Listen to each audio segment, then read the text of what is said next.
Nada. Ninguna. Bien. Nada. Entonces, el siguiente tema, les dije, los parciales los subo porque después me olvido. Y en la clase del 6 de septiembre, que es la próxima que vamos a tener, la próxima no, cuando tengamos la presencial, ahí con todos los presentes, ¿sí? Por eso les pido que vayan, ¿sí? Porque vamos a reorganizar los trabajos prácticos, los grupos para el próximo trabajo práctico, que ya este va a ser una monografía, un trabajo más de investigación sobre determinados temas que tienen que ver con la carrera que eligieron. ¿Sí? Entonces vamos a rearmar los grupos porque a nivel parcial llegaron a 30 y pico, así que hay grupos que quedaron sin integrantes o con uno solo, con lo cual reformulamos todo. Bien, sin más, entonces vamos a arrancar con la parte de transferencia electrónica, así que voy a empezar a compartir el material. Está igual en el aula virtual. Bien, bien. Comparto. Obviamente, si tienen alguna duda, ahí me avisan y me hablan directamente. Bien. Bueno, vamos a empezar entonces, y ahí voy a apagar la máquina porque, perdón, la cámara, para que tenerla encendida. Ay, ahí está. Ya viernes, encima me estuvieron cambiando, me estuvieron cambiando, miren yo, capa 8, un viernes a la noche puedo cometer estos horrores de interpretación. Se actualizó un poco las distintas plataformas que utilizo para videoconferencias, entonces estoy un poco mareada con todos pequeños cambios que ya los botones están en el mismo lugar, pero son diferentes. Entonces eso me desvirtúa y estoy metiendo la pata, así que disculpen. Bueno, arrancamos con intercambio comercial y electrónica, y el electrónico de datos, ¿sí? Como les dije, esto es un poco de historia para que sepan por qué estamos ahora donde estamos y por qué lo hacemos de esta manera. ¿Sí? No es que de la nada surgió, me pasó en el curso anterior que dije, el paso del tiempo se nota, ¿sí? Porque hablé de los faxes y me dijeron, los vimos en películas, nadie conoce, nadie vivió lo que era un fax, lo cual eso es viernes, lo tomé bien, pero dije, wow, cuánta diferencia tengo con mis alumnos ya a nivel etario. Pero bueno, sigamos. Entonces, arrancamos. Cualquier duda, pregunten. Transferencia electrónica de datos, como les dije, es algo relativamente antiguo, data más de 60 años, ¿sí? ¿Por qué? Porque a medida que con el correr de los años fue evolucionando la parte tecnológica, es decir, empezó a surgir a partir de los años 60, todo tiene que ver con la computación, sistemas, donde los sistemas ya empezaban a tener una mayor identificación en las organizaciones, ya no se utilizaban para algo tan puntual o específico que tenía que ver algo muy concentrado, sino que se empezó a distribuir, groseramente hablando, en las organizaciones para las diferentes áreas. Se le empezó a dar un uso más interno en las organizaciones.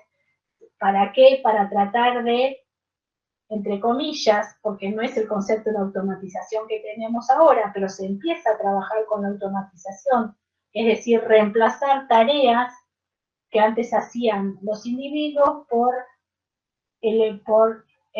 sistemas computacionales. Empieza a aparecer la programación, ya no solo a nivel equipos grandes o que tenías que ser específico o especialista o experto en un determinado código, ¿sí? Que eran los códigos comúnmente llamados código máquina, ¿sí? Sino que empieza lenguajes de programación más amigables hacia los usuarios finales. Eso viene acompañado que hay otra infraestructura que empieza a actualizarse para dar soporte a estos sistemas, a estos software, y obviamente en las organizaciones se empieza a tratar de ver cómo optimizar estos avances tecnológicos con el día a día de la organización. ¿Para qué? Para buscar más eficiencia, ser más eficaces, ¿sí? Y ahí es donde empiezan a surgir esta posibilidad, ¿sí?, de mejorar sobre todo la parte de comunicaciones, considerando que hasta ese momento las comunicaciones que podíamos tener entre las organizaciones era básicamente por el correo postal, ¿sí? Ir al correo, dejar la carta y que después el cartero le llegue al destinatario, o también el tema a través de los teléfonos de línea fija.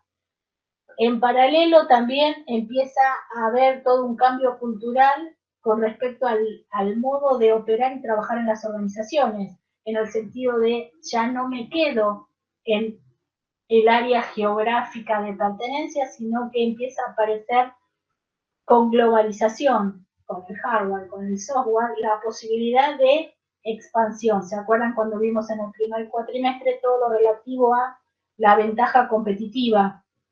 ¿Sí? Las estrategias que pueden emplear las organizaciones. Entonces, en aquel momento ya empieza a preverse si en algún tipo de empresa particular donde tuvo una mayor exposición o mayor necesidad de expandir, ¿se acuerdan una de las estrategias corporativas, las de expansión? ¿Sí? De poder tratar de intercambiar información de una forma más rápida, de una forma más eficiente, justamente porque por la diversificación que tenían determinadas empresas a lo largo del mundo, y poder también compartir esa experiencia y generar mejoras en el producto final. Entonces es así como empieza a trabajarse, ¿sí?, sobre todo, primero fue a nivel silos. ¿Se acuerdan que cuando hablamos de silos estamos hablando de áreas estancas o del mismo tipo? Bueno, estancas desde el punto de vista que corresponden a al mismo rubro, o dentro de la misma organización diversificada alrededor del mundo, donde se pudiera establecer, ¿sí?, una forma de comunicación comparable, compatible entre todos los grupos. Lo comúnmente que hoy decimos, estandarizar. Y ahí es donde aparece este primer comité de estandarización de datos, de manera tal que cualquiera que esté recibiendo cierta información, todos sepan que el orden en que está dado, qué significa cada uno de esos elementos.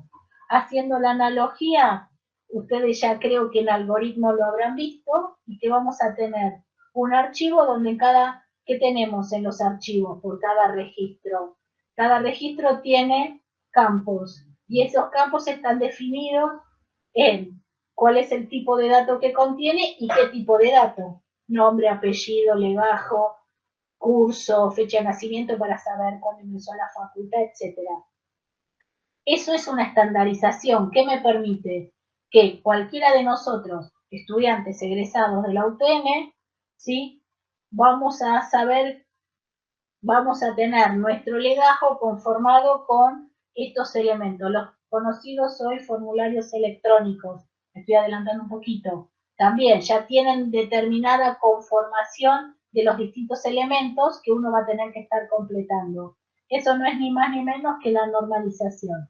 Entonces, ¿qué hizo eso? Dio pie a no quedarnos solamente, como fue en este caso la industria automotriz, donde relativamente, si bien tiene mucha información, no sé si acá hay algún alumno que a veces me pasa por pasantías que trabaja en automotrices, pero en general esa industria tiene códigos muy particulares, ¿sí?, con lo cual el tipo de información es bastante piola tenerlo estandarizado.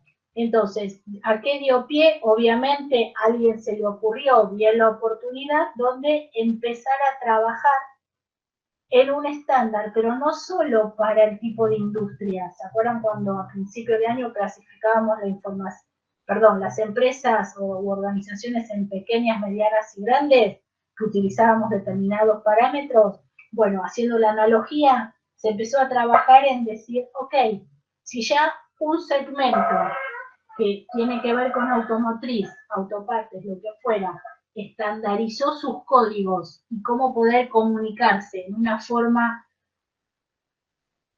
concreta, evitando errores. ¿Por qué? Porque nosotros en las mensajerías, ¿sí? En cualquier comunicación que tenemos un emisor que transmite a un destinatario algún mensaje, ¿no? Este es el mensaje. ¿Y qué ocurre entre el emisor y el destinatario? El mensaje de ¿cuál es el principal factor que me puede distorsionar el mensaje?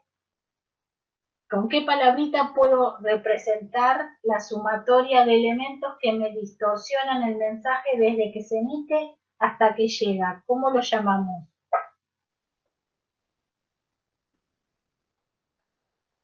¿Comunicación? La comunicación es el medio, ¿no? Voy a tener algún canal, algo, por el cual lo estoy enviando. Pero que me distorsiona. ¿Se acuerdan? Supongo que habrán jugado, sí, al teléfono descompuesto cuando eran chicos. Díganme que sí, es viernes, por favor. Sí. No me mientan. ¿Sí? ¿Qué pasaba? Cuanto más participaban, desde el que estaba, el que enviaba el mensaje hasta el que lo recibía, si yo ponía muchos jugadores en el medio, ¿qué pasaba con el mensaje? Se distorsionaba. Sí, se malinterpretaba. Se malinterpretaba, se agregaba, se quitaban, sí, sinónimos, antónimos, aparecía cualquier cosa. ¿Por qué? Porque había que esas distorsiones, esos errores, ¿sí? Esos problemas en la comunicación. Desde el punto de vista computacional, esas distorsiones las podemos estar llamando, esos errores que me distorsionan, el concepto de ruidos. ¿Y qué pasa? Cuando hablamos de telecomunicaciones, los ruidos que tenemos se suelen identificar como ruidos blancos, producto que son ruidos que tienen que ver con la comunicación. Ese tema, quizás ustedes ahora en los teléfonos celulares, no sé si ustedes todavía alguno tiene o tuvo teléfono fijo y quizás estaba hablando por teléfono y de golpe parecía como que estaban hablando estaban sumergidos en una pileta o parecía que estaban en una habitación, no sé, en metros y metros en un subsuelo, porque se escuchaba eco o parecía, como decimos, la línea está, parece que la línea está frita o fritada, porque estaba todo un ruidito, como si un papel de alfajor. O se escuchaba la radio también. O que escuchas la radio, que se te cortaba, etc. Entonces se llaman ruidos blancos. Hay mucha variedad de ruidos, los sintetizo.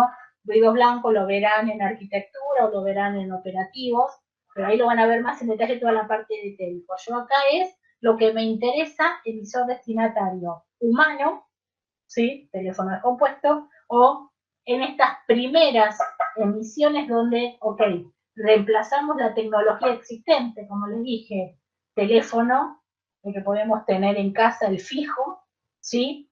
Donde por motivos de los ruidos se podía distorsionar la info, con lo cual tampoco les servía a las empresas, porque había muchos errores de integridad, de calidad de la información.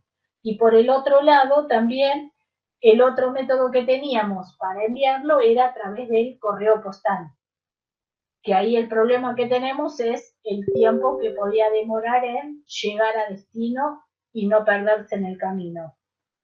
Entonces, con el avance tecnológico, lo que decide un working group o un grupo de estudiosos es, a ver, ya que un segmento, un rubro, estableció una parametrización para disminuir estos errores en la comunicación entre emisor y destinatarios, ¿por qué no lo ampliamos y lo extendemos a cualquier otro sector?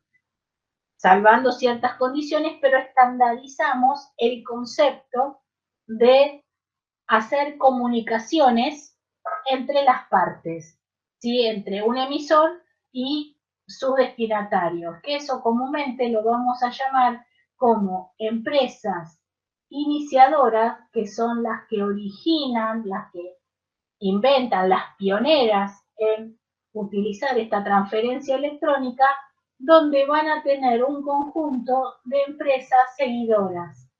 ¿Qué son las seguidoras? Son aquellas que por determinada circunstancia, ya sea por pertenecer, por interactuar con esta iniciadora y un tema no quedar fuera del mercado, empiezo a interactuar de la manera que ella me define, ¿sí? Si me define está todo bien, si me exige, quiere decir que estoy obligado a hacer uso de esa estandarización, o perdón, ese intercambio. Entonces, para evitar ese tipo de cosas, se empieza a trabajar con un concepto, ¿sí? Que es transferencia electrónica definida de esta manera, EDIFACT. Bueno, acá, porque lo hablé en el curso anterior.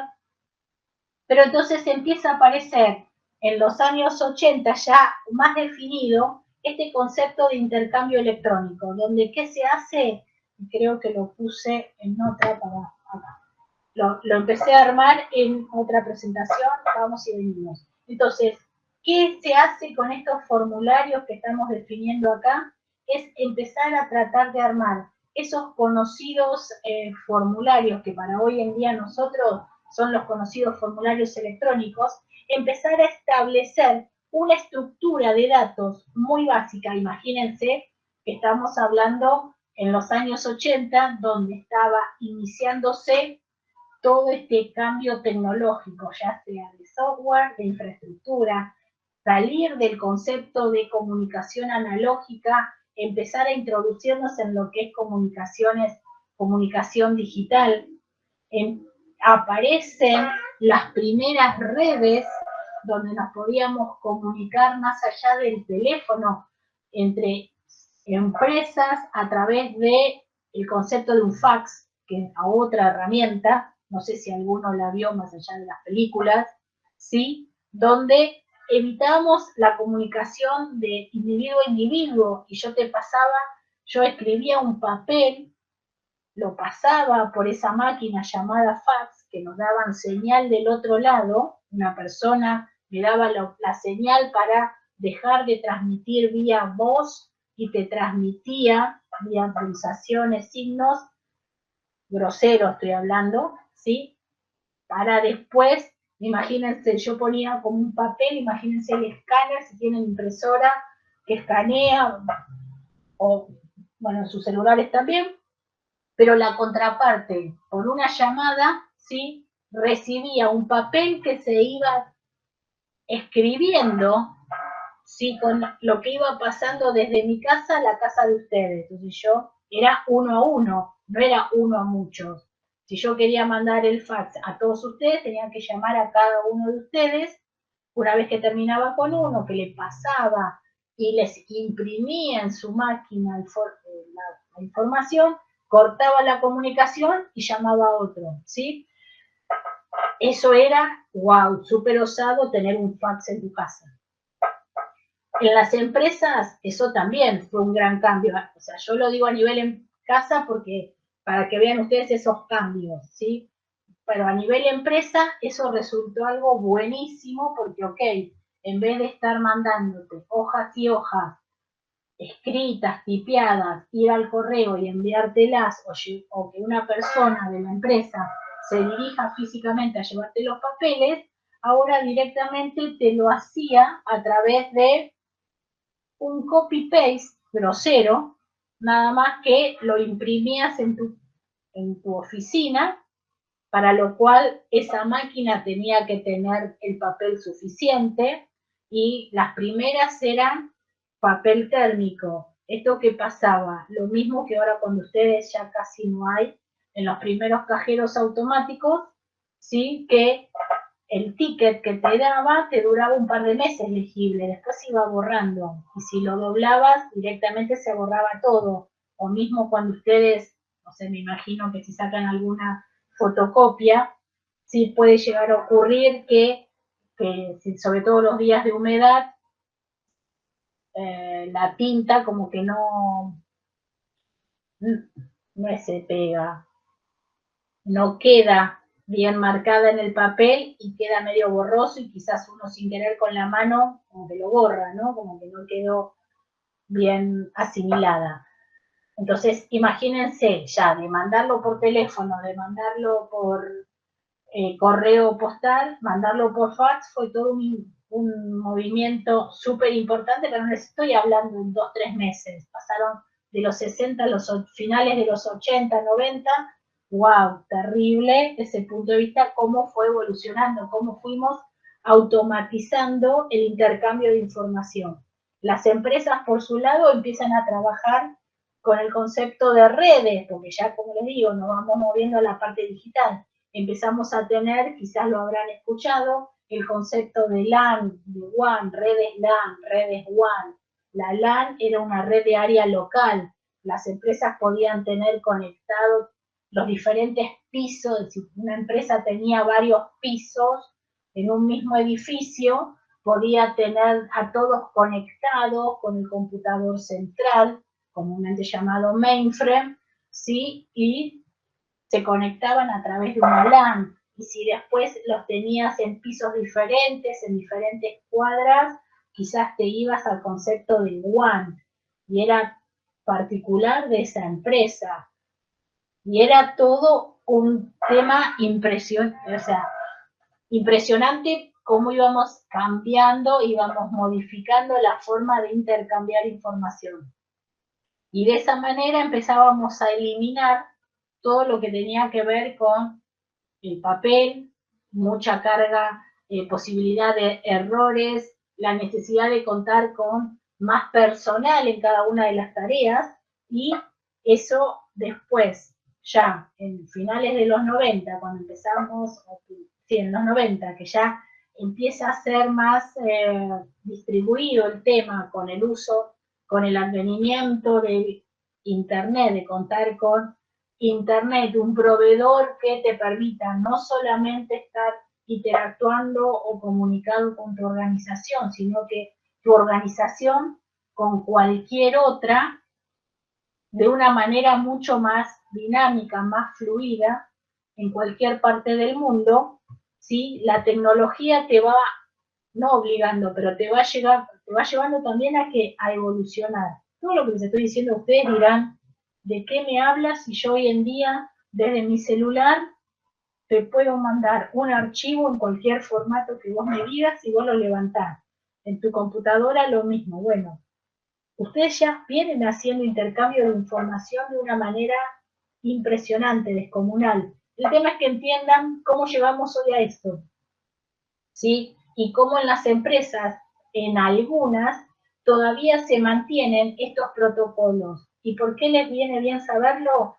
Porque quizás en algún momento ustedes tengan que estar en algún proyecto donde se requiera tener, ¿sí?, un intercambio predefinido. Entonces tienen que por lo menos saber que existe el EDI, que hay protocolos estandarizados, los famosos ANSI, que está el protocolo X, que tiene que ver con todos los protocolos de comunicación, sobre todo el manejo de Internet, entender lo que antes era analógico, que ahora es digital, ¿sí? Y de esa manera entender un poco esa necesidad que a veces pueden llegar a escuchar, sobre todo cuando se tienen plataformas, multiplataformas, y tenés que interactuar con distintos organismos, entidades, con organizaciones de diferentes niveles, públicos, privados, en cualquier parte del mundo, donde se maneja este protocolo EDI, donde básicamente, ya me dijeron que no lo ven en arquitectura, así que por ahí después lo ven en operativo. Pero a alto nivel, ¿sí? Nosotros hoy en día en sistemas, ¿qué hacemos?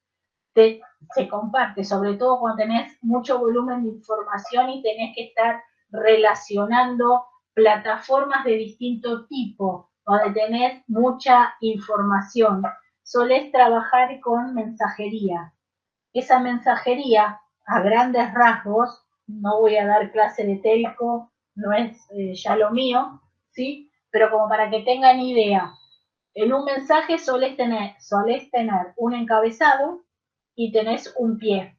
Yo digo pie de página, tiene otro nombre, pero es el que me salió en el curso anterior. ¿Sí? ¿Para qué? Para poder delimitar el tamaño del mensaje. Y después tenés todo el contenido, donde el contenido, la estandarización de EDI te establece cómo tenés que cómo armar el mensaje. Comúnmente es lo que les dije antes, el registro, los campos. Nada más que no se habla de registros. Simplemente en el mensaje es qué vas a estar colocando, lo que sería una introducción, desarrollo y desenlace. ¿Sí? Es en ese formato, con determinadas longitud, de determinada forma, etcétera. Si no tiene nada, si vas a dejarlo en blanco, le vas a poner 0. Todo ese protocolo es el que se define cuando hablamos de transferencia electrónica. ¿Y para qué sirve el encabezado y la finalización del mensaje? Porque cuando se transmite el mensaje, esto que hablábamos del emisor al destinatario, esa mensajería no se envía el mensaje como es en el fax o como es en un correo electrónico que ustedes escriben en el cuerpo del mensaje y así como ustedes lo escribieron, al destinatario le llega igual. ¿Sí? Simplemente que este tipo de mensajería existen distintas formas en que se va a estar enviando. La más común, ¿sí?, es el paginado, donde se establecen paquetes. Es decir, el mensaje lo divido, pero es todo automático, lo hace el mismo protocolo de la comunicación y la estandarización que se esté trabajando, y lo que va haciendo es genera n cantidad de paquetes de acuerdo a el tamaño del mensaje, donde lo que permite es estar enlazándolos el principio de uno con el inicio del siguiente para establecer el orden. Entonces, habrán escuchado que en alguna mensajería se hablaba antiguamente del modulador demodulador. Antiguamente, palabra que habrán escuchado, o por ahí lo vieron en alguna bibliografía de arquitectura, el modem, modulador, demodulador. Entonces, ¿qué pasa? Con ese protocolo, lo que se establece es que desde el inicio al final, los paquetes acá se modulan, puede ser por paginado, puede ser por paquete, puede ser por árbol, son distintas modalidades, de manera tal que después cuando se comunican, cuando llega al destino, se demodula, se vuelve a armar el paquete. Creo que es demodulador, modulador, ¿sí? ¿Por qué ocurre eso? Porque cuando pasa por el canal de comunicación, el cable, el caño, por donde va pasando, que no lo vemos, ¿sí?, la comunicación, estos paquetes no van en orden, fluyen y compiten entre sí y compiten con el resto de los paquetes de otras mensajerías. Entonces, cuando llega al destinatario, ¿cómo lo ordena? Y siguiendo estos enlaces, ¿sí? Entonces, eso es lo que tenemos o lo que se trabajaba antiguamente con la transferencia electrónica. ¿Y para qué lo usamos? Justamente para poder optimizar todos los recursos tecnológicos en beneficio de la organización. ¿Y en qué tipo de productos? Como les dije minutos atrás, uno de los temas que vamos a ver son los procesos de negocio. A hoy en día, ¿con qué quiero que se queden? Que esos procesos de negocio van a estar relacionados a todos los sectores que vimos en el primer cuatrimestre sobre los que ustedes trabajaron. Básicamente, los más comunes, que no le importa a la empresa su tamaño, su rubro, si produce un bien o genera un servicio, más o menos vamos a tener estos elementos. El área del sector de compras, de producción y de ventas. Son los primarios. ¿Por qué? La empresa puede comprar materia prima o los elementos que necesiten los empleados para trabajar, sus computadoras, escritorios, papel, impresora, lo que necesita. Lo que sea materia prima lo va a producir. ¿Para qué? Para generar el producto terminado y venderlo. Una vez que vendo, voy a cobrar esa venta. y el dinero que recibo por haber cobrado lo que vendí me va a servir para pagar aquello que compré. Es un círculo. Entonces, hay muchas informaciones que son repetitivas, que se dan bajo determinadas circunstancias, que son constantes. Entonces, ¿qué puedo hacer? Utilizar este protocolo, donde optimizo las órdenes de compra, los avisos de cobranzas, la necesidad de producción, de decirme me está faltando tal material, producción, decirle a ventas todas las, enviarle todas las, los productos ya terminados, ¿sí? Ventas, avisar, ¿sí? Cuántos productos vendió, para que compra ya automáticamente sepa qué materia prima tiene que adquirir. Todo eso se puede automatizar. Para hoy ustedes, eso es un sistema de información que les mencioné antes, como un MIS, un control de inventario y demás, ya está automatizado. Pero para llegar a eso, partimos de acá, donde todo se hacía a través de los primeros mensajes intercambiados o de intercambio que se tenía dentro de la empresa y después con mi proveedor, con mi cliente. ¿Sí? Esto es, como dice acá, relativamente sencillo, pero lo que necesitas es congeniar con la contraparte cómo te vas a estar comunicando, qué elementos, primero, cómo se lo vas a estar enviando para que ellos puedan después volverlo a armar, ¿sí? No es como, imagínense ustedes una carta que reciben, quizás, no sé, los impuestos es casi lo único que recibimos por correo postal, pues ya todo lo demás lo tenemos más digitalizado. Pero si nosotros recibimos un sobre, sabemos qué tenemos que hacer con ese sobre. ¿Sí? Si es propaganda, si es un impuesto, lo que fuera. Pero ya viene todo entero. Imagínense que me viene por pedacitos. Yo tengo que saber cómo armar esa rompecabezas. Eso lo tengo que pautar entre las dos partes. Si no, no tengo forma de saber. Acuérdense cuando ustedes armaban rompecabezas que tenían que tener. Primero la imagen, entonces después iban armándolo. El desafío era sin imagen tratar de entender de qué se trataba cuando todas las piezas eran iguales. ¿Cuál era más fácil de resolver? Esto es lo mismo. La mensajería viene por ese lado, ¿sí? Tenemos que establecer ese protocolo y acordarlo. Y ahí es donde, como les mencionaba antes, tenemos las empresas que iniciaban, que imponían, ¿sí? Cómo quiero enviar los mensajes con vos, cómo quiero compartirlo y cómo vos me lo tenés que armar. Por eso ahí decimos que se requiere desarrollo. Que eso podía ser de una forma amigable para poder interactuar y en otras es, ¿querés trabajar conmigo? ¿Querés ser mi proveedor? ¿Me querés comprar a mí? Estas son mis condiciones. Este es mi protocolo, tenés que armarme la información de esta manera.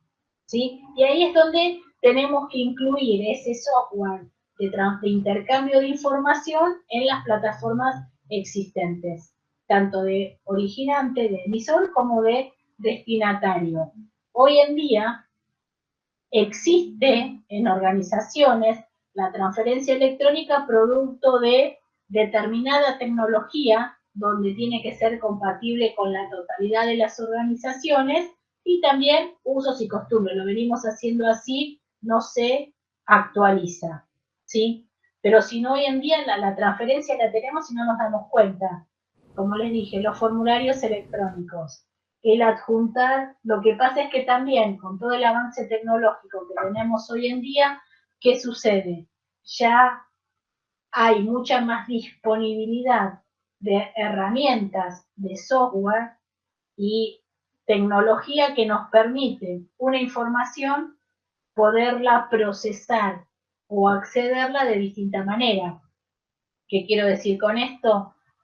Nosotros casi todos, yo lo llevo al individual, pero pasan las empresas.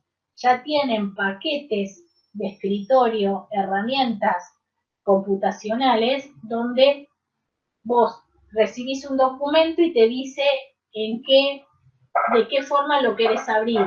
Algunos son viables y otros no. Entonces, esa selección que hacemos muy atrás y salvando diferentes conceptos, es una transferencia electrónica donde, pero ¿qué pasa? Ya está masificado, estandarizado ese intercambio. Si yo te mando un punto doc, lo vas a poder abrir en un procesador de texto. Si te mando un XLS en una planilla de cálculo, ¿tiene que ser la misma versión? No, me va a avisar que estoy abriendo con una versión más vieja o más nueva, ¿sí? Un PDF, ¿con qué modelo lo podés abrir? Y así cada una de las herramientas. Entonces ya ese intercambio, ese protocolo para poder rearmarlo, modularlo, ya lo tengo in place, ya lo tengo sin necesidad de interactuar con la contraparte. Dámelo en este formato y yo lo puedo abrir. La inscripción de ustedes en la facultad. Tuvieron que completar formularios, ahora está más digitalizado, pero ustedes completaron un formulario donde tenés distintas columnas, filas, donde tenés que completar determinada información. Y todos lo hacemos de la misma manera. Es un protocolo. Nada más que hoy en día no necesitamos trabajar de la manera que hacíamos antes de ponernos de acuerdo. Si ya me lo establece, y como tengo toda la infraestructura, la tecnología apta, adecuada para que pueda procesarlo, no necesito, no tengo que preocuparme, ¿sí? Acá es un poco el ejemplo de el proceso tradicional y el actual, ¿sí? Donde el tradicional, este es un módem, para aquel que no conoce, no me haga sentir tan mal a mí, ¿sí? Es esto. Entonces, ¿qué ocurría? Fue un gran avance cuando apareció el módem. ¿Por qué? Porque una empresa que estaban con diferencia horaria de 14, 15 horas o lo que fuera, se le mandaba la información y la persona que estaba en la otra punta del mundo, cuando llegaba a la oficina, iba al fax y retiraba la información. Entonces ya esa barrera horaria, que antiguamente por teléfono era compleja, y enviarlo por correo postal podía demorar mucho tiempo, se podía perder, y cuando lo recibía ya estabas afuera, digamos, ya había pasado tanto tiempo que habría que validar si realmente necesitaba o no esa materia prima, pensando que puede ser un proveedor, se corta, ¿sí? El problema que tenés con el concepto de las comunicaciones acá es lo que les decía, como es esta máquina tenía que alguien brindar señal, se podía automatizar, perdón, se podía programar, sí, pero si alguien quería dejar un mensaje de voz, no podía porque ya estaba parametrizado para solo fax. Se fue modernizando, te daba la opción, el famoso, habrán visto en las películas, señal de fax. Y si quieres señal de fax, presione 8.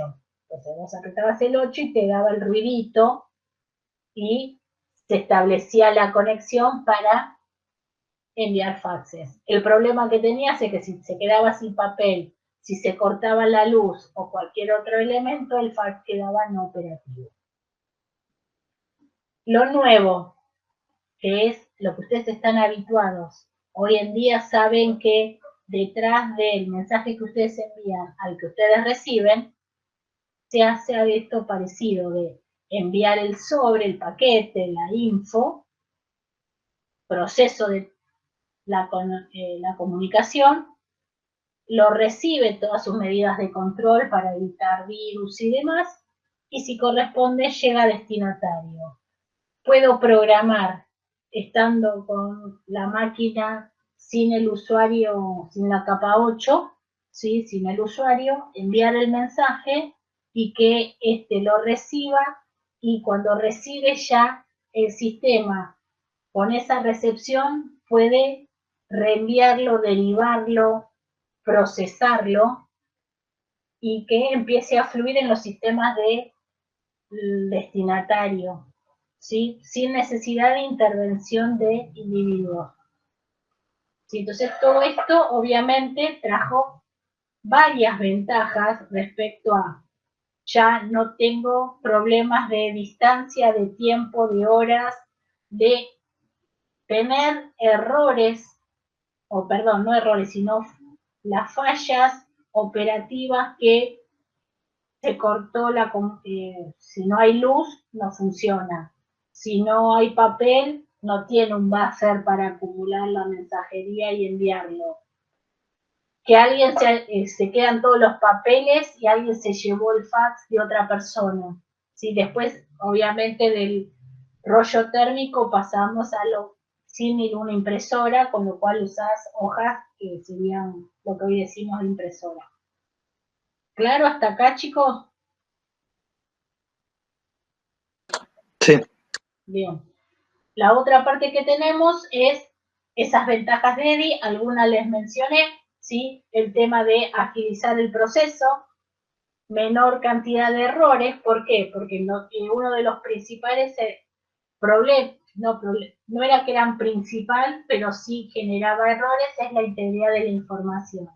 Cuando nos referimos a integridad, hacemos mención a que la información es correcta, es la que realmente es, no hay lugar a dudas, es la que vale, ¿sí? Es la que está completa, la que no tiene errores, no tiene fallas. ¿Por qué? Porque queda tipeado, no es lo mismo que escrito a mano, donde un 4 por un 9, un 6 por, no sé, por un 8, un 1 con un 7, etcétera, etcétera, que me puede dar lugar a dudas, ¿sí?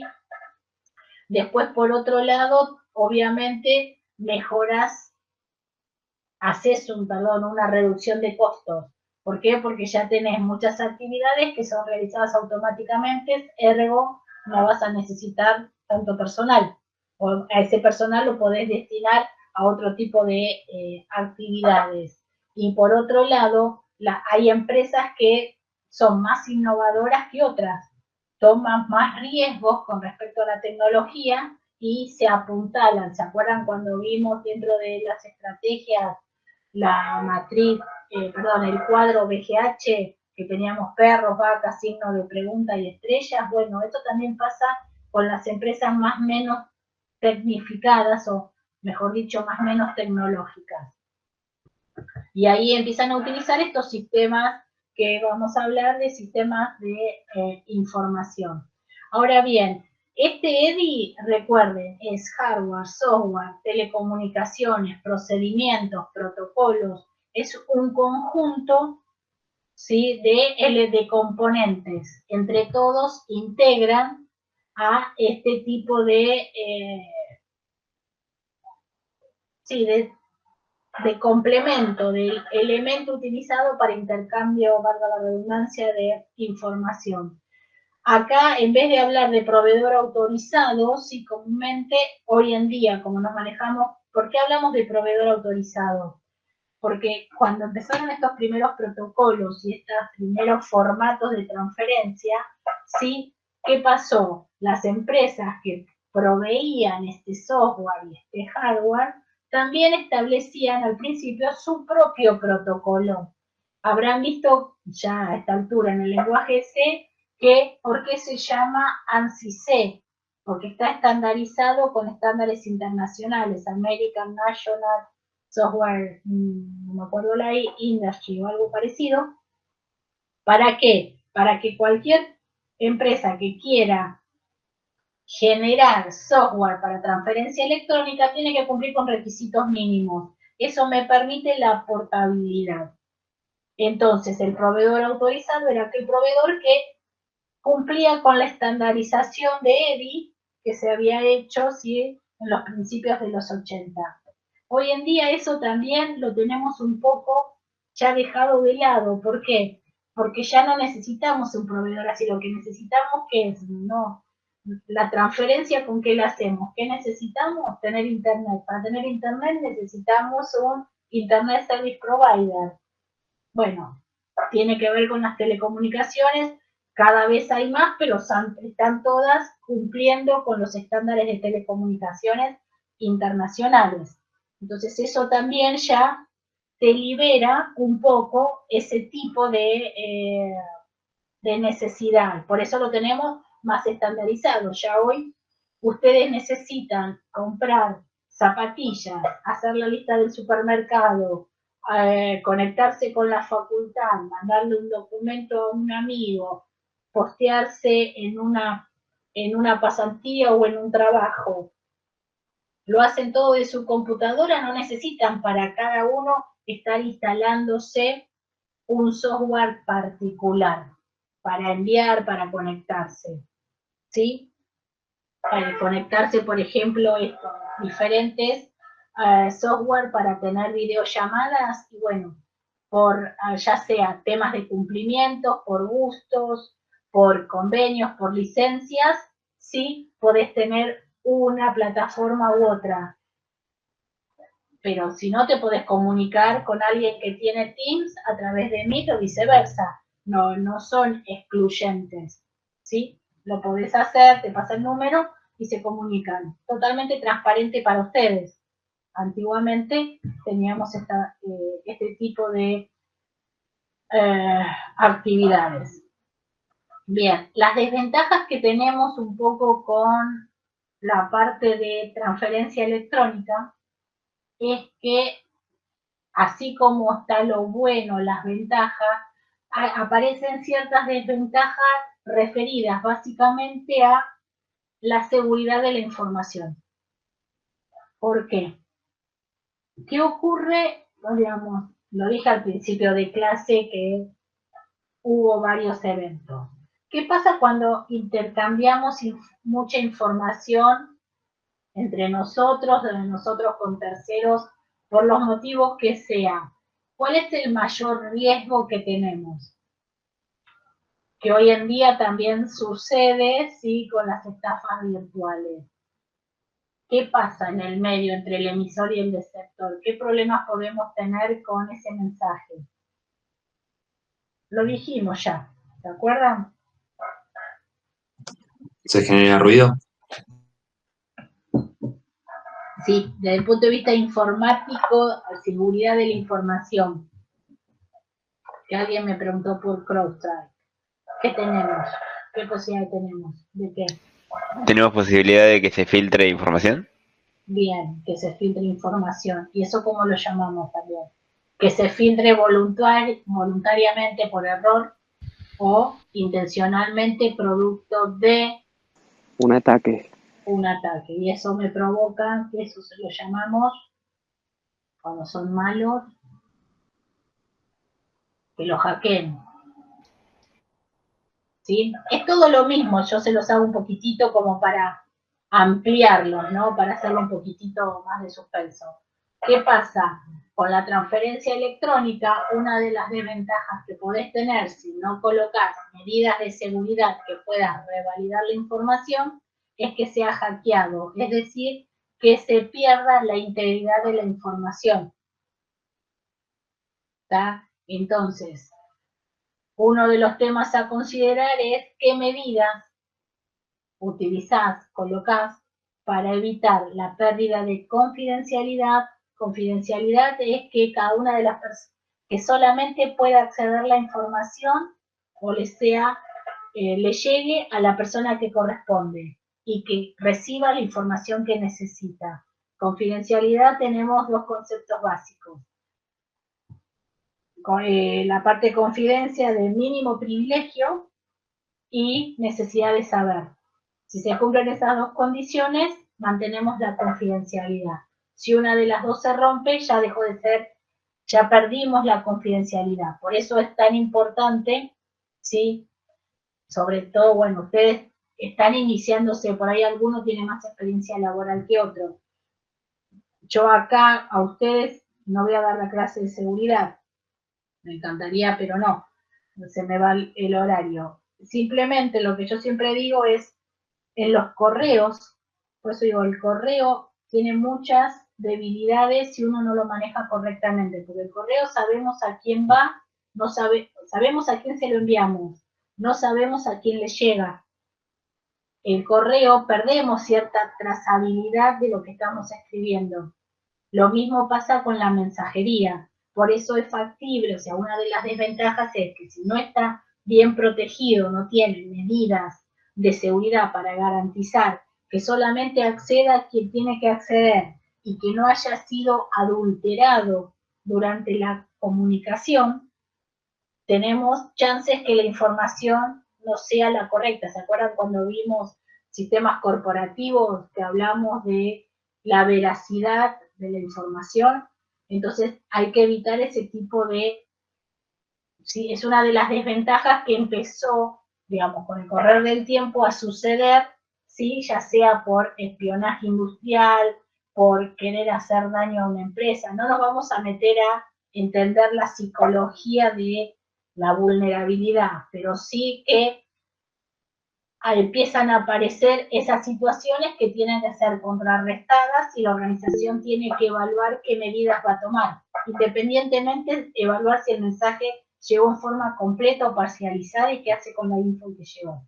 ¿Sí? Pero ¿qué pasa? Lo comparo con la versión tradicional o muy antigua del sobre cerrado. ¿Sí? Yo cuando era chica, en mi casa me decían, ¿sí? Si viene el cartero, fíjate que el sobre esté cerrado. Si está abierto, no lo recibas, porque yo no sé si alguien modificó el contenido. Entonces era fácilmente identificable. El sobre estaba cerrado, no doy, puedo desconfiar de su contenido. En una transferencia electrónica de información, ¿cómo me doy cuenta si el mensaje fue adulterado o no? Tengo que tener ciertas medidas de seguridad. Mediante, ¿cómo es? Hay una bandera, ¿no? Sí, tenés que tener flags, se hace mucha concientización de que el destinatario sea alguien que tengas, el tema de encriptar el mensaje, utilizar firma digital, ¿sí?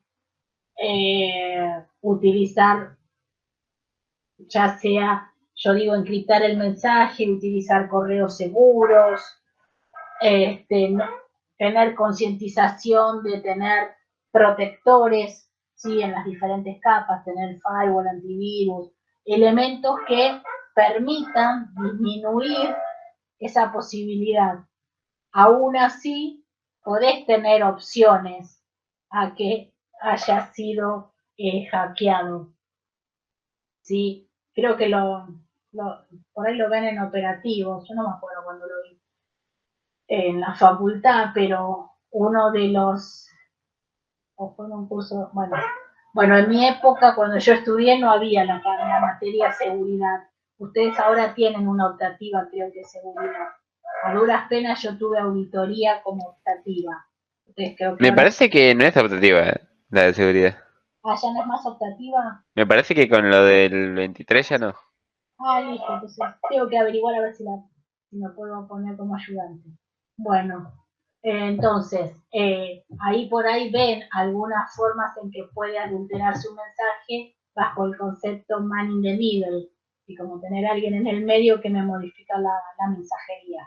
Entonces, ver cómo damos fe que el mensaje no fue adulterado. La firma digital, los hash, tener los bits de paridad, existen ciertos controles técnicos, pero bueno, me sale, perdonen, para poder decir, ok, el mensaje es el que me mandaste, ¿sí?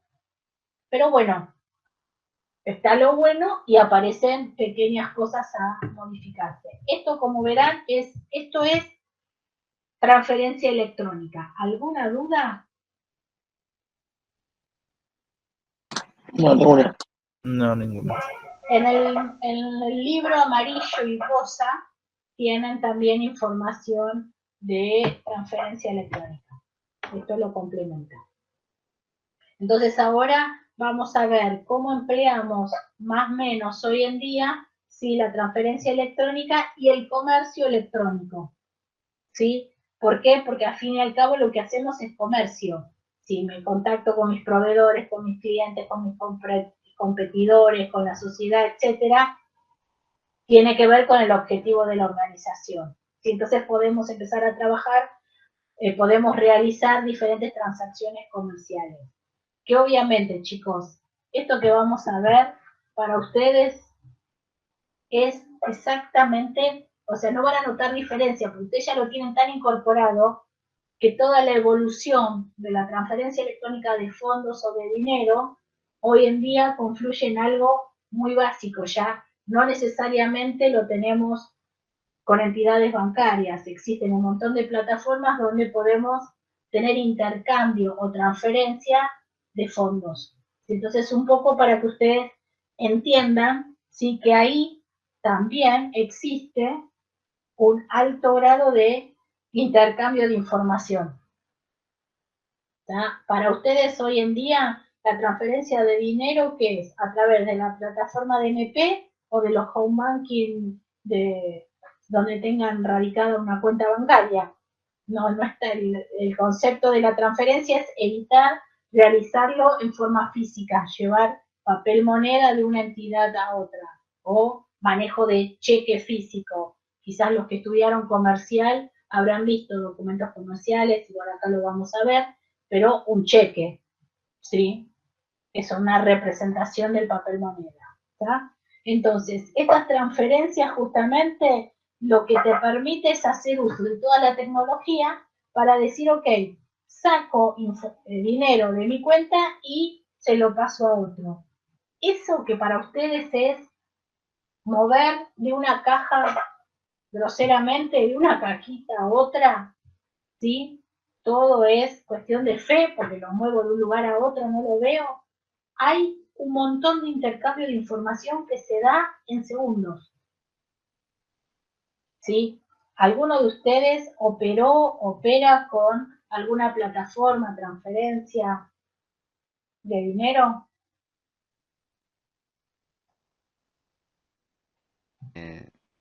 Sí, el home banking. Sí, el Creo que todos.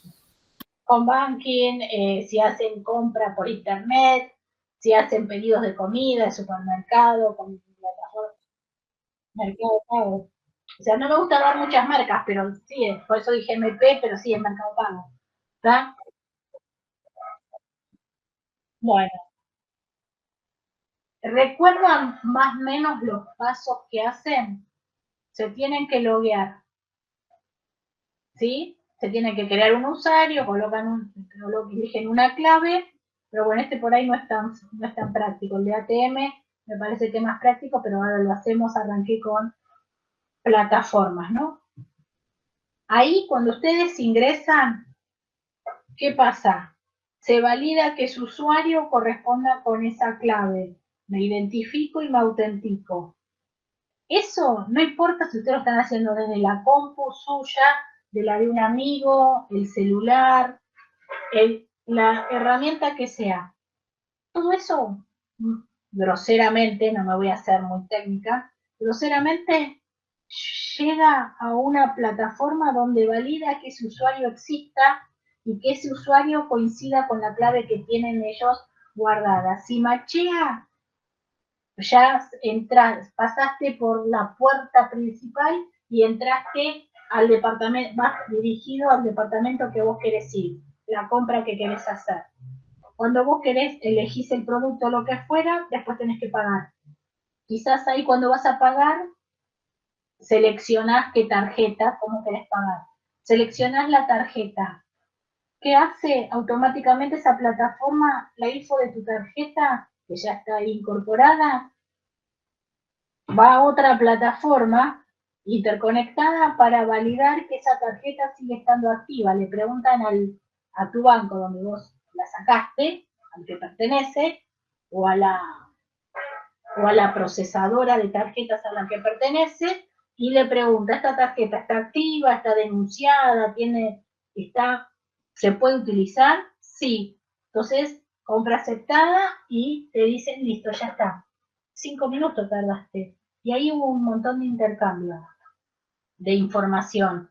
Entonces, ¿cómo sabían que esa tarjeta pertenece a un determinado banco? Que pertenece a una determinada procesadora.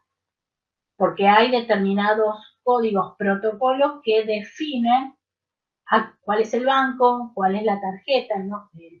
La procesadora de la tarjeta, y hay intercambio de información.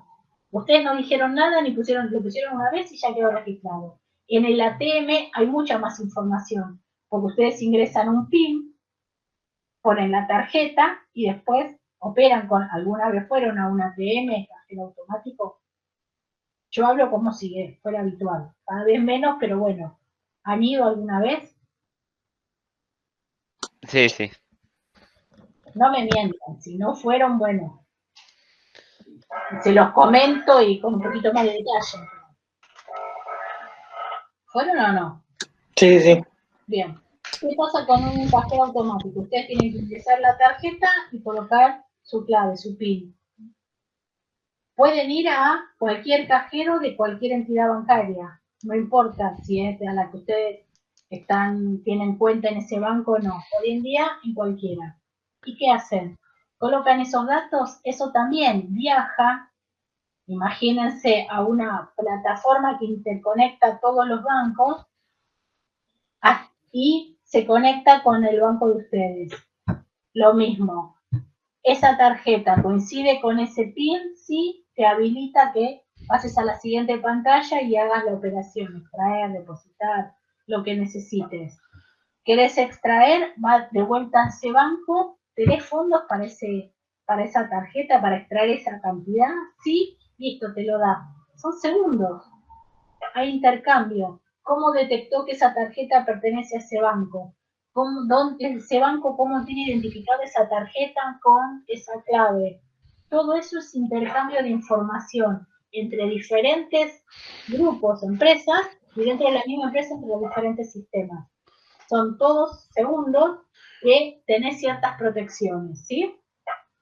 De vuelta, las ventajas no han, por temas de seguridad y que podés estar, como dice acá, extrayendo o buscando información fuera del horario bancario. Como dije en el curso anterior, cuando yo era chica, era hasta las 3 de la tarde del viernes podía sacar plata porque no existían los cajeros, ¿sí? Y después, recién el lunes, a partir de las 10 de la mañana, ir a sacar, volver a ir al banco a sacar plata si necesitaba.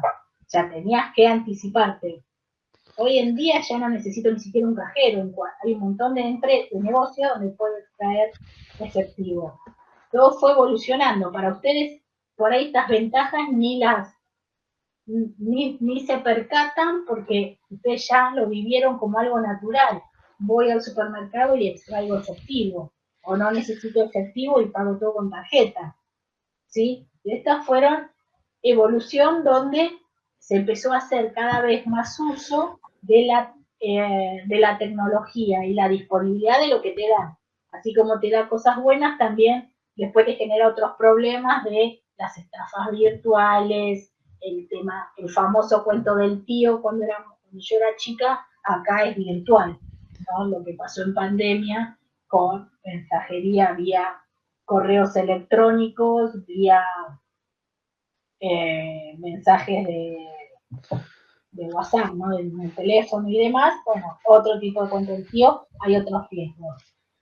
Transferencia electrónica de fondos, similar a la que veíamos antes, nada más que con otro tipo de plataformas, también llevadas a empresas, donde antes se consumía con el efectivo, hoy en día hace muchos años, no se podía no era tan fácil transferir las empresas transferir dinero desde una cuenta bancaria de un banco a otra. Hoy en día es lo más natural y es hasta lógico, bueno, antiguamente no era tan fácil, no era tan obvio. Profe, ¿Sí? incluso en otros países igual sigue siendo muy difícil eso. Es como poco común que pase eso y acá en Argentina tenemos la suerte de que pasa muy fácilmente y en otros países de Latinoamérica.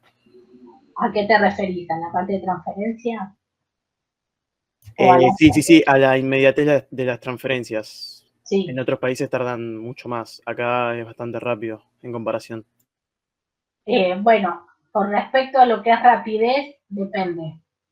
Porque también, yo, bueno, como saben, tengo muchos ejemplos de bancos, pero hay varias normativas del Banco Central en Argentina, en Uruguay, Paraguay también, que están implementando que, para que sepan, que en caso de detectarse suma elevada y que parezca una operación sospechosa, sí se puede retener esa transferencia durante un periodo de tiempo. Puede ser de 3 horas a 8 horas para averiguación.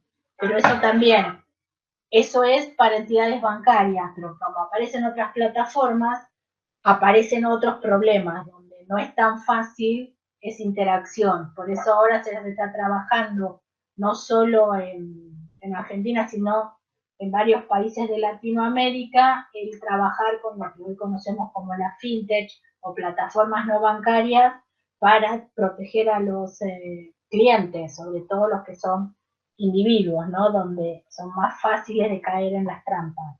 Pero sí, hay tienen otras regulaciones para poder transferir o ser tan inmediato. Sí, coincido. Buen punto. Bien. Y el sistema de transferencia, básicamente, también lo tenemos con las tarjetas, bueno, también las tarjetas de crédito, muchas veces son las procesadoras. La ventaja que tienen es que se empezó a trabajar con determinados protocolos. No sé si alguna vez escucharon, también por temas de seguridad y protección, el estándar de PCI o PCI, ¿sí? Que son estándares para el manejo de información de las tarjetas de crédito, justamente para evitar fraudes, mal uso, sobre todo el adelanto de efectivo utilizando tarjetas de crédito. ¿Por qué? Porque como ven, el proceso de estar pasando e intercambiando información, ¿sí? Ya con tantos protocolos, la inmediatez, la rapidez y demás, es más susceptible, ¿sí?, de riesgo a fraude. O por robo de identidad y demás. Entonces empiezan a aparecer ventajas de prontitud, rapidez, etcétera, pero por otro lado también se empieza a incrementar la parte negativa. Entonces, ¿qué pasaba? Antiguamente, si un comercio quería operar con determinadas marcas de tarjetas de crédito, tenía varios POS, ¿sí? O el aparatito para poder leer la tarjeta de crédito, lo cual era engorroso porque por cada una tenía que pagar la licencia, el alquiler, etcétera, y no era por ahí tan sustentable, no era tan práctico. Hoy en día ya con el mismo POS se pueden operar las diferentes tarjetas. Justamente, ¿por qué? Porque también se estandarizó, hay estándares de protección como es el PCI, justamente para proteger. Entonces, nos ayuda, pero también nosotros tenemos que ayudarlo con nuestra seguridad. No me estoy metiendo mucho en seguridad y quiero salir porque si no, no terminamos más.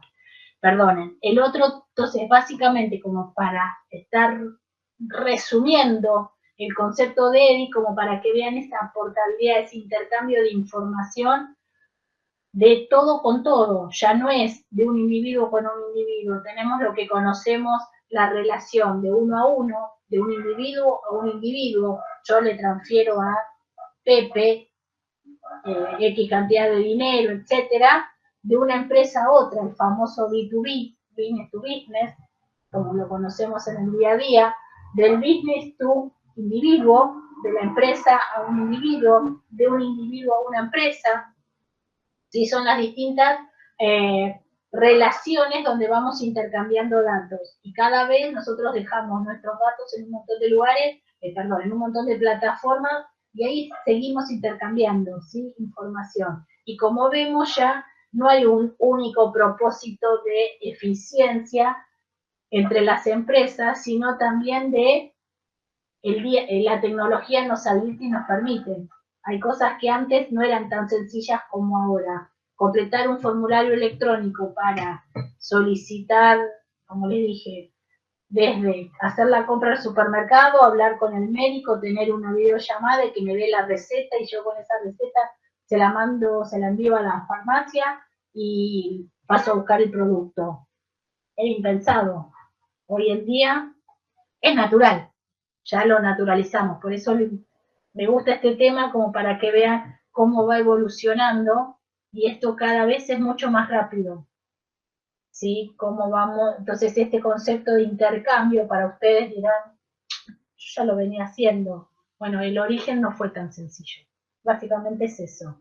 Y con eso quiero dejar acá para ver a partir de la clase que viene Cloud Computing, que también super light, creo que la mayoría lo va a saber o lo va a entender, o si tienen ganas lo vemos ahora, como gusten. ¿Se lo bancan? Hola. Sí. Bien. Cloud Computing. Bueno, todo lo que vimos antes, transferencia electrónica. Me traté de juntar los temas justamente porque esto es algo que también hace unos años era no difícil, sino que conceptualizarlo no era tan práctico. Hoy en día para ustedes hablar de Cloud Computing, creo que la mayoría me lo podría explicar. Alguien más allá de lo que están leyendo acá. ¿Sí? ¿Qué pueden hablarme de Cloud Computing? ¿Qué pueden decirme así? Yo tomo un poquito de agua. ¿Es usar recursos que tenemos disponibles en red de los usuarios? Y un poquito más. Las empresas pueden poner a disposición, ¿cómo se llama? Como potencia de cómputo para repartirla vía red. ¿No es así? ¿Qué más? ¿Alguien quiere agregar, decir algo? Está regular. Está incompleta más que regular. Que además es un servicio que se ofrece. ¿Y qué más?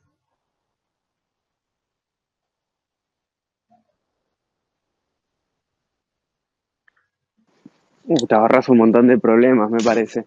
Aunque puede ser un poco más inseguro. Pero no tener que tener vos todas las cosas físicas es una gran ventaja por ese Ahí, lado, pero es más vulnerable a ahí va ataques, queriendo. creo. Exacto, ahí va queriendo el tema físico. Sí, porque el cloud computing es algo, si quieren, decir algo etéreo. ¿Por qué? Nosotros cuando empezamos a hablar de, se empieza a trabajar el concepto de Internet, donde tenemos proveedores de Internet, siempre tuvimos comunicación, pero en línea general, ¿sí? En las casas no se tenía de poder comunicarme redes.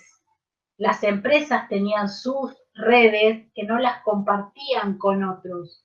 Con el advenimiento de las redes, el concepto de redes, se empieza a trabajar de, si tenías un proveedor autorizado, conectarse determinadas empresas, pero en forma, si quieren, imagínense, siempre me gusta hablar a nivel general, grosero para que les quede claro a todos.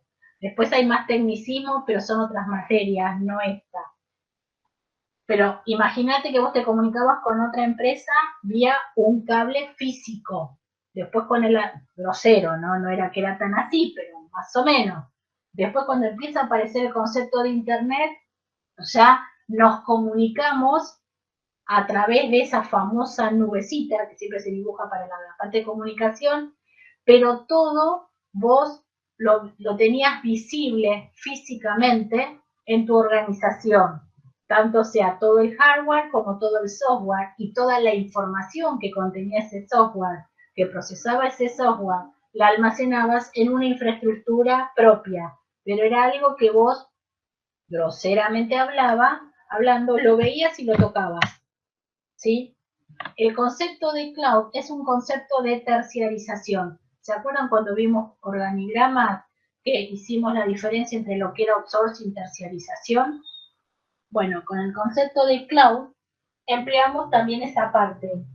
Tengo una empresa que me provee un servicio que me brinda el alquiler o me presta, me lo alquila, ¿sí? Una porción de su todo ubicado en algún lugar donde yo hago uso de mi tecnología, porque necesito tener una computadora para conectarme, pero todo lo que es el software y o la infraestructura y o el software, sí utilizo el servicio de esa empresa. Nada más que esa empresa también no lo tiene físicamente en un lugar, sino que lo tiene en una porción de esto que se llama nube. ¿Sí? Es un servicio que me prestan. Con la ventaja, como bien decía acá su compañero, es que delego en ese proveedor el mantenimiento porque el mantenimiento del hardware y o del software, vamos a ver dependiendo de los servicios y el propósito que doy o que utilizo de esa infraestructura y software que me da, y yo solamente me dedico a hacer mi función, vender productos, crear nuevos servicios o lo que fuera, ¿sí? Pero ¿qué pasa? La ventaja que tiene, como bien decía su compañero, es que queda todo a cargo de ese proveedor que tiene sitios principales y secundarios, o sea, alternos por si algo le pasa, distribuidos en diferentes nubes, en diferentes lugares. Obviamente que siempre decimos, en algún lugar ese equipo existe, pero lo que no sabemos los clientes es dónde está. Por eso hablamos de la nube, ¿sí? Entonces, también como decía su compañero, esa es la ventaja.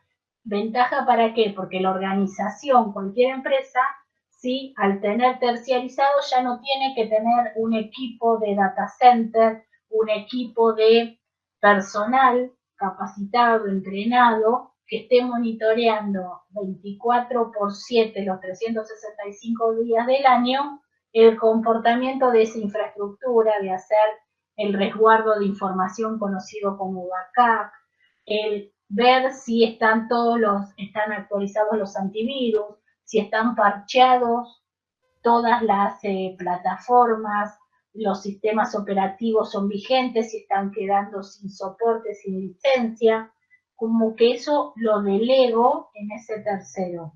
¿Lo puedo tener fuera de cloud? Sí, puedo tener empresas que me alquilan lo que comúnmente decimos jaulas, que son dentro de su gran data center, me alquilan un par de racks, calculo que todos conocen lo que es un rack, tendrán, ¿sí?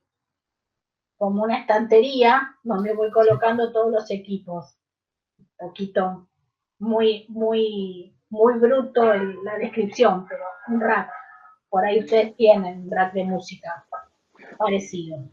No, o sea, otra de las cosas, creo que lo cambió todo lo del cloud computing por el tema de que, o sea, ya uno mismo, ¿no? Una persona así que no tiene todo el espacio puede montarse una empresa, por así decirlo, desde su casa. Sí, totalmente. Sí, bueno, después esto dio origen a que solo lo utilizo para almacenamiento y empezaron a aparecer determinadas plataformas para el almacenamiento. Solamente almaceno y lo puede hacer cualquier individuo, donde también eso me permite que puedo compartir información sin necesidad que estén accediendo a mi equipo físico.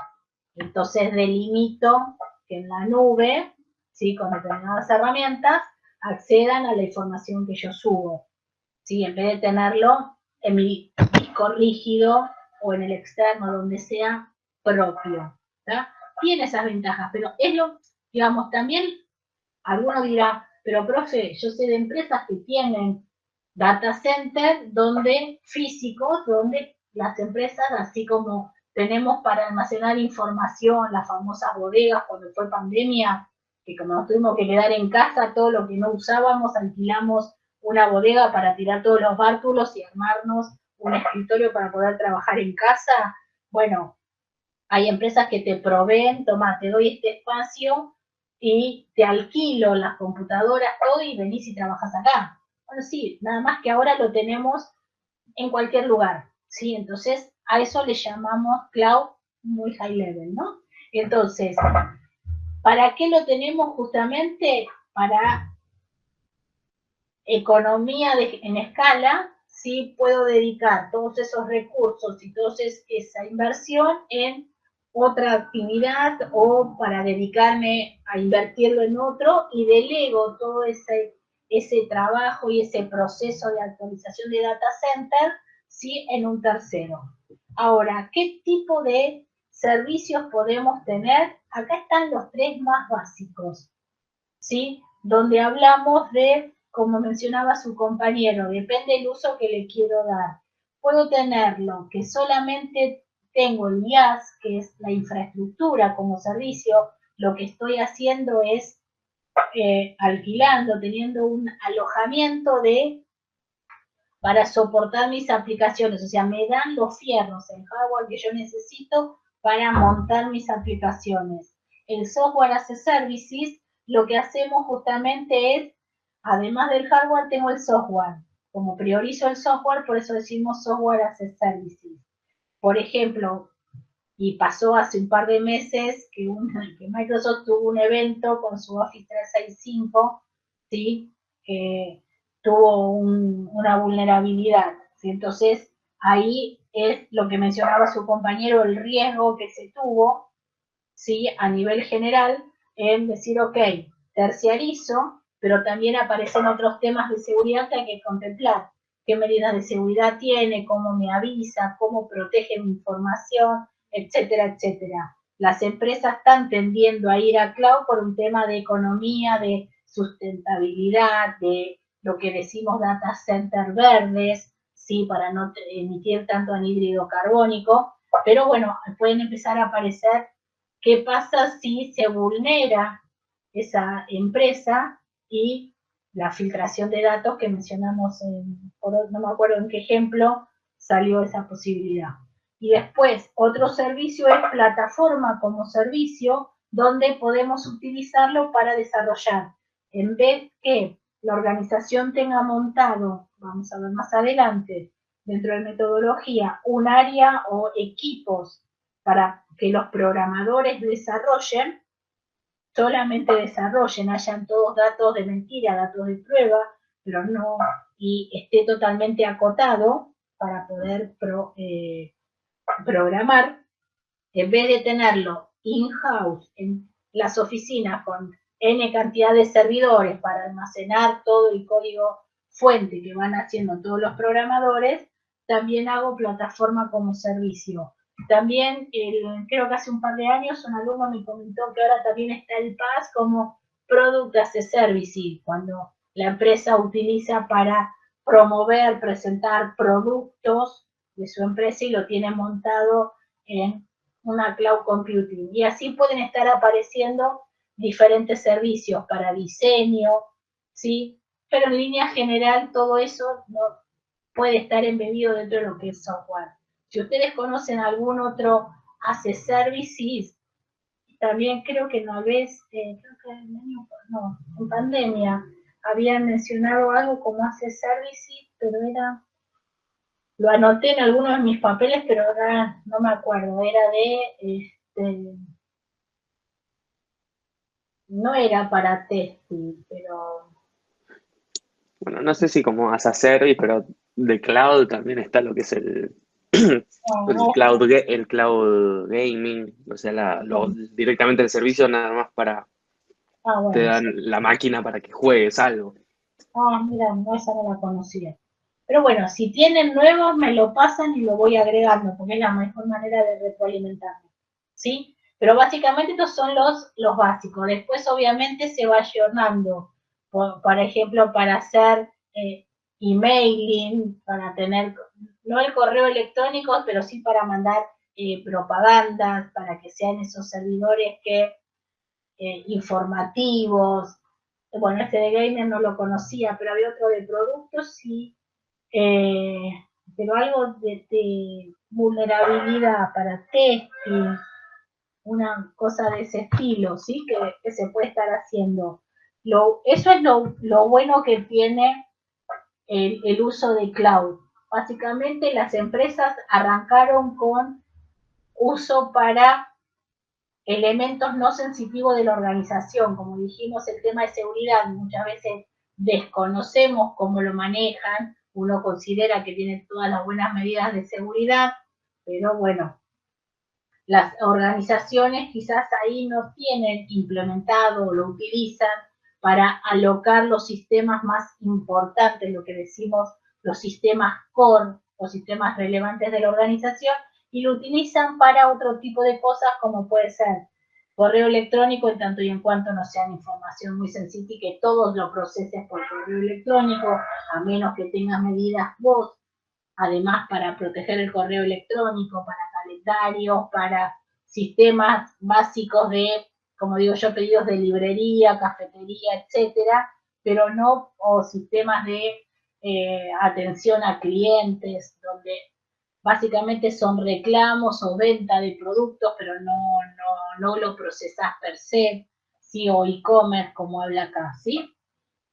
Entonces, esas son las principales ventajas y, como decían, ¿no? Que por ahí alguien, un particular, un emprendedor, rentando una determinada característica, porque hay distintos módulos y demás de cloud, o sea, cuanto más cosas podés después ir ayornándolo, empezar con lo estándar, lo básico, y a medida que vas creciendo, progresando, le podés agregar nuevas funcionalidades o características, te sirve.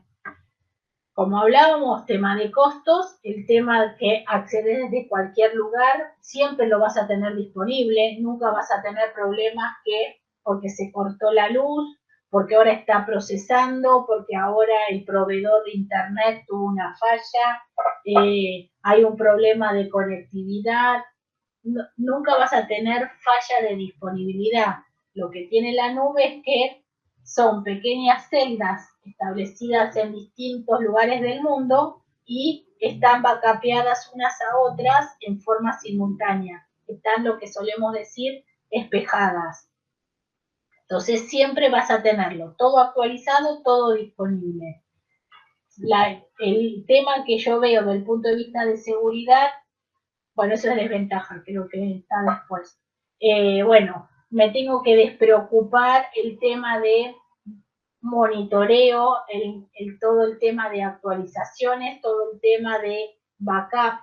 Obviamente, si yo lo contraté, si yo no contrato backup, no me van a hacer el backup, ¿sí? Si yo no contrato que me avise si hay una falla, no me van a avisar si hay una falla, ¿está? En línea general, es todo lo que se hacía antes en el data center con X cantidad de personal en las empresas, eso ahora ya lo tengo 100% terciarizado, lo tengo outsourciado en una empresa. Se tiene que firmar un contrato claramente identificando obligaciones, responsabilidades.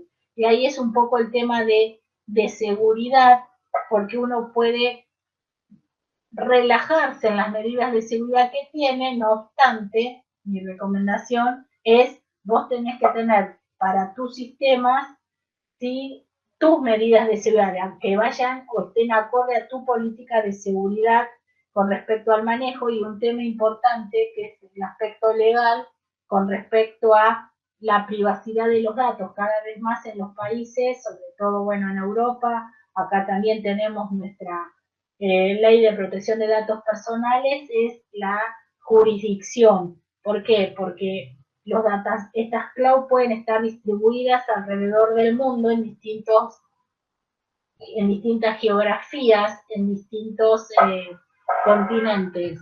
Y si hay regulaciones, leyes en los países que por tu política no podés tener la información de tus clientes, de tus empleados, de los ciudadanos de un país en determinadas regiones, tenés que evaluar que eso, tu proveedor de cloud, lo tenga contemplado. Que solemos decir son diferentes, bueno, yo le digo jaulas, tienen otro nombre, pero ahora se me fue, como que tienen diferentes sitios alrededor del mundo y vos tenés que por lo menos establecer en qué países o en qué regiones podés o no por tus regulaciones, porque si no estás violando, ¿sí?, la ley y es pasible de penalidades. Con esto, ¿por qué quiero decirlo? Porque cada vez más, ¿sí?, con estos temas de la privacidad y el derecho que tienen los dueños de los datos a saber dónde están, también te impacta frente a algún tema legal, la jurisdicción y competencia. ¿Por qué? Porque el dato puede ser de un país que utiliza un concepto de cloud que está en otro continente, y el que vulneró o el dueño del dato está en otro país, el que generó el problema, vamos a suponer un hacker, está en otro país, son 4 países involucrados, ¿cuál es la jurisprudencia? ¿A quién le compete accionar? Y muchas veces eso no es tan fácil, ¿sí? Entonces hay que evaluar qué tipo de información voy a estar utilizando en la nube para evitar tener este tipo de situaciones y en caso de querer colocar información sensitiva o relevante que me puede estar generando estas situaciones border, evaluar las competencias y jurisprudencias legales. Bien, ¿qué tipos de cloud podemos encontrar? Bueno, básicamente tenemos 2 grandes grupos, las públicas y las privadas. Las públicas son de estas empresas que ustedes conocen, donde cualquier persona puede alquilar una porción, un porcentaje, lo que sea, y lo compartimos. Tenemos la privacidad lógica, pero compartimos, sí, toda la infra, el software o lo que fuera. Después tenemos las privadas, que son el concepto de cloud que lo utilizan las empresas para decir, ok, dentro de mi infraestructura, dentro de mi espacio, que yo tengo redes, dentro de lo que es mi data center, genero el concepto de cloud que solamente puede ser utilizado por los empleados o las personas que yo defina dentro de la organización, ¿sí? Y eso es propio y exclusivo de esa organización. Y obviamente que después tenemos el híbrido donde tenemos, yo no conozco muchos casos de híbridos, donde tenemos una combinación de público y privado. ¿Está? Y bueno, las desventajas, bueno, riesgo de usurpación de datos, dependencia de un proveedor, porque todavía no ocurrió, sí, o los casos que conozco no causaron mayor impacto, son empresas que, como no existe un protocolo establecido del manejo de cloud, ¿qué pasa si yo tengo varios servicios en la nube con un proveedor y por X motivo necesito, tema de costo, lo que fuera, moverme hacia otro proveedor? ¿Cuán fácil es mover todos los datos, mover todo lo que me pertenece, lo que es mío, y saber que me va a seguir funcionando exactamente igual que como me funcionaba antes? Porque es otra infraestructura, es otro software, no sé si utiliza la misma parametrización que puedo estar teniendo, ¿sí? Con determinados parámetros en la seguridad, en el monitoreo, el control, etcétera, de un proveedor a otro. Todavía eso no está 100% estandarizado. Entonces eso podría llegar a generar ciertos riesgos, tomado en cuenta que como les hablé, el concepto de espejos, la información puede estar en el sitio principal y en los sitios de contingencia, en los sitios alternos.